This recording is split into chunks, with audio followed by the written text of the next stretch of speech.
Hello mga kabato, meron nga pala nagtatanong kung ano daw mas maganda, kung yung sa ospital daw or sa ito yung gantong dialysis sa bahay.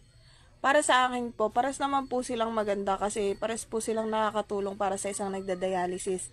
Ang ano nga lang po doon ay kung hiyang po sa pasyente. Kasi para sa akin po, mas nahiyang po sa akin ang peritoneal dialysis kaysa po sa PD. Kasi nung PD ako dati, palagi akong na sasalina ng blood. Tapos palagi ako nako-combine. Halos buwan-buwan, nako-combine ako sa ospital. Pero mula po nung nag-PD ako, magpo 4 years na po ako nag-PPD at hindi pa po ako nako-combine sa ospital. Mas maganda daw talaga ang PD kasi less po daw siya sa palagi kang nako-combine. Siyempre, kapag PD ka, na maintain mo yung iyong hemoglobin, yung iyong potassium, kasi nung hemo ako dati, maganda din ang hemo, maganda siya, wala na nga lang akong choice, pero mas gusto ko din sana yung hemo, kaso nga lang, wala na akong choice kasi wala na nga akong access sa hemo, pero mas nahiyang talaga ako sa PD kasi nga, nung PD ako, nagless na ako sa palagi ako nakukumpine. Biruin mo, 4 na taon na ako mula nung kinabitan ng PD. Excuse me, hindi pa ako na kukumpay ng ospital, pero wag naman sana mangyari kasi yung hemoglobin ko na may maintain ko, tsaka yung potassium, basta kumain ka lang palagi ng prutas, ganon. At saka parehas naman siyang maganda, depende lang sa pasyente kung hiyang sayo or siguro mas maganda sa PD kapag medyo bata-bata ka pa para hindi ka masyadong malakas yung katawan.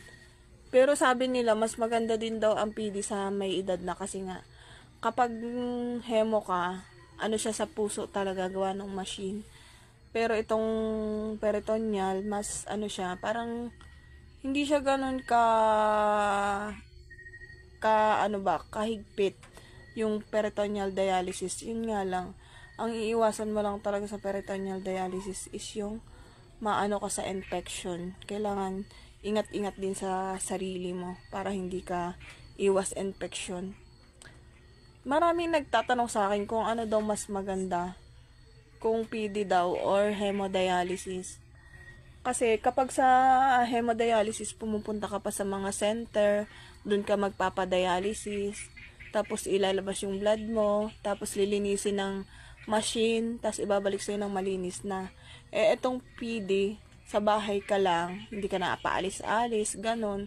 Tapos, yun nga lang, araw-araw ka magdadialysis, Ako kasi 4 na beses ako nagdadialysis sa isang araw, kada 6 na oras, kaya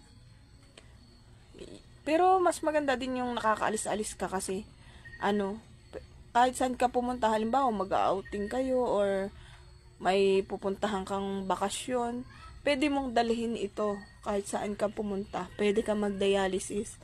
Magdadala ka nga lang ng solution. Halimbawa, mayroon kang bakasyon na pupuntahan. Kung ilang araw ka doon, di yun, ganun kadami yung solution na dadalhin mo para hindi ka mag-skip ng dialysis. Hindi ka tulad sa hemo na kapag halimbawa aalis ka, kailangan babalik ka kasi nga magpapadialysis ka. Ito kahit saan ka pumunta pwede kang magdialysis, halimbawa sa outing, pero pwede ka din magdala ng mga solution sa outing nyo. Basta kahit saan ka pumunta, basta magdala ka lang ng solution, pwede ka na mag-dialysis, hindi ka na makakaskip sa dialysis mo. Ayan nga, nagda-dialysis ako. Katulad namin dati nung kami nag-outing. May dala akong solution sa outing namin, doon ako nag-dialysis. Yun nga lang, ingat ka nga lang talaga sa mga pupuntahan mo. Kailangan matinding pag-iingat kapag peritoneal dialysis ka. Pero wag naman sana mangyari sa akin na makumpine ako. Pero awa naman ng Diyos, sa loob ng 4 years na nagda-dialysis ako sa peritoneal, hindi pa ako nakukumpine. Hindi. Kasi noon ng hemo ko, lagi akong nakukumpine. Laging bagsak yung hemoglobin ko, papasalin ka ng hemoglobin kahit nag-i-inject ka naman. Minsan, tumataas yung potassium ko, kailangan mo pa rin makumpine. Yun, talaga ako nakukumpine. Halos maubos na nga yung PhilHealth ko dati nung hemo ako, gawa ng palagi ako nakukumpine, halos buwan-buwan na sa ospital ako. Kaya yun, para sa akin, masiyang ako sa PD. Pero sa inyo, pero gusto ko din sana yung hemo, kaso wala nga akong choice kasi wala nga akong access para sa hemo. Yun lang mga kabato, sana mas nasagot ko yung inyong mga katanungan. Ingat kayo palagi. Bye-bye!